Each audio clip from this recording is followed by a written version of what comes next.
Hi friends, it's Miss Brenda here. So today we're going to continue reading more stories that correlate with Black History Month. Someone who is a true hero to our American history is Frederick Douglass. He was an abolitionist, which means that they worked really hard to end slavery. This story is more about how he learned how to read and write as a child. And we will be reading another story about him later down the road, of him as an adult, and how exactly he worked to end slavery. But for now, let's just enjoy a story about him being a child. Bread for Words, a Frederick Douglass story. I know where I was born, not when. It was Tuckahoe, Maryland. I lived free as a bird near the bay in a small cabin with Grandma. There wasn't a whole lot to do inside her cramped cabin, so I called to the birds, the frogs, the cats, and the dogs. I chirped and barked and squabbled until even the animals couldn't tell if I was one of their own. One day, Grandma told me I would have to leave. Why? I asked. We belong to Old Master, she said. We are slaves. What does that mean? I thought I belonged to Grandma. They won't teach you a thing but to work, and you won't have a choice. But why am I a slave? I do not want to be told when to work, where to work, how to work, and have no choice. Grandma was silent on the day we left the cabin early in the morning. We walked 12 long miles on a day swamped with heat and bugs to a place called the Great House Farm. When we arrived, children ran to see me. They surrounded me, laughing and teasing me so. Then Grandma left without saying goodbye. I met my brothers and sisters at the great house, but I didn't know them well. Without Grandma, I was too sad to play. Then I met Daniel. He lived in the great house. We hunted and hiked and fished together. Daniel occasionally shared his cakes with me. He showed me the great house and all the grand rooms inside, including his. Except for the color of our skin, it was hard to know why we were different. Daniel was not a slave. He wasn't born into it. At night, Daniel slept in a warm bed with a full belly. I had no bed. On the coldest nights, I slept with a bag used to carry corn. It wasn't long enough to cover my feet, so I put it over my head. I didn't have enough to eat or enough clothes to stay warm. I didn't even know my age, but Daniel knew his. When his tutor came, he taught Daniel to read and write and speak. I wanted to learn too, but Grandma was right. They didn't give me a choice. I was not old enough to work in the field. I was told to clean the yards, keep the birds out of the garden, and drive the cows. No matter how bad I wanted to learn to read and write, they wouldn't teach me a thing. It was illegal, they said, unlawful, unsafe. Why? I walked like them. I talked like them. I walked and talked exactly like them. I showed them I could.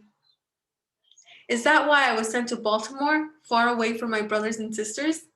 I left the plantation the same way Grandma did, without saying goodbye. In Baltimore, I lived with Mr. Hugh Old, kin to Old Master, and his wife, Mrs. Sophia. I was told to take care of little Thomas, their young son.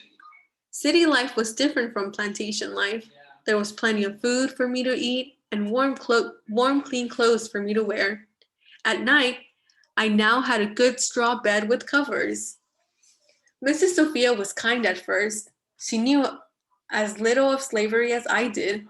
When she read to Thomas from the Bible, I followed along.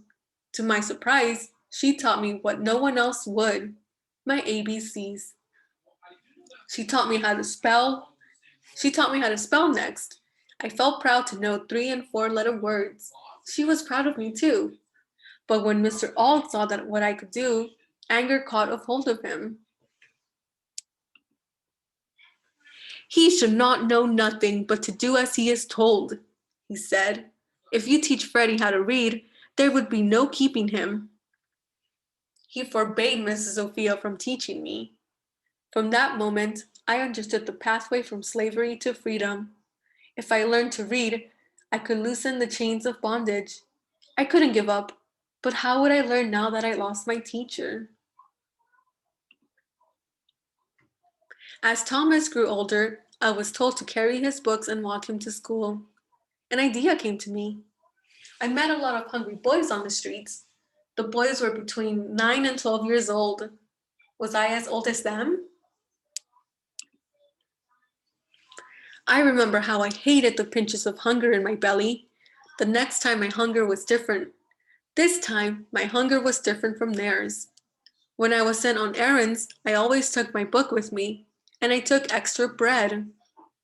When I saw the boys on the streets, I offered them bread for words. It worked. With their help, at different times and in different places, I finally learned to read. But to break free from slavery, I knew I had to learn how to write next. A new idea came to me in the shipyard. I watched the ship carpenters carve letters into pieces of wood to show which part of the ship it would be used for. I soon learned the names of those letters. They carved L for larboard or left side, F for forward, S for starboard, the right side, and A for aft, the stern. With a lump of chalk, I wrote on fences, brick walls, and pavement. I copied these 4 letters until I could write them from memory. To learn the rest of the alphabet, I challenged those boys on the streets who I knew could write. I said I could write as well as them. They didn't believe me. I carefully wrote the letters I had practiced. Beat that! Unable to resist my game, they wrote the letters they knew. I paid close attention to the ones I didn't. At home, when Thomas finished with his copybooks, they were set aside and forgotten. I used the books to trace the letters again and again until I could make them all without looking at the books.